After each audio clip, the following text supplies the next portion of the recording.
আসসালামু আলাইকুম এভরিওয়ান।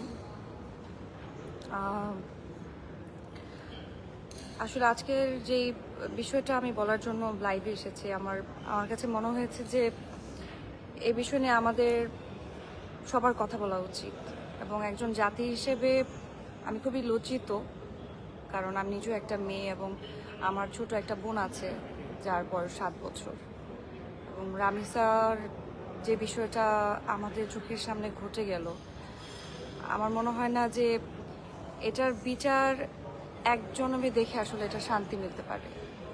কারণ যেই বিষয়টা আমাদের চোখের সামনে ঘটেছে এবং আমরা দেখেছি, সেইটার শাস্তি আমার মনে হয় যে সর্বোচ্চ শাস্তি দেওয়া উচিত এবং খুবই জলদি। মানে এটার জন্য আমি ফাঁসি চাই অফকোর্স।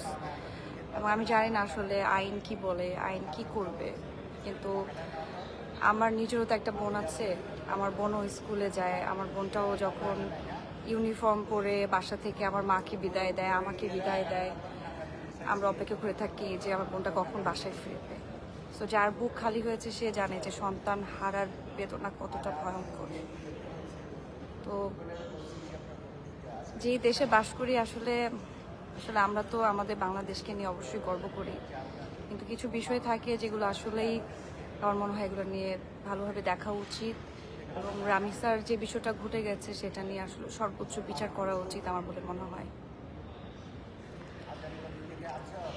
তো অনেকে জয়েন করছে, আমার মনে হয় যে সবাই এটা নিয়ে সোচ্চার হন। এবং আসলে এটাতে আমার বলার কিছু নাই, আমি 2টা দিন ধরে দেখলাম এই বিষয়টা নিয়ে।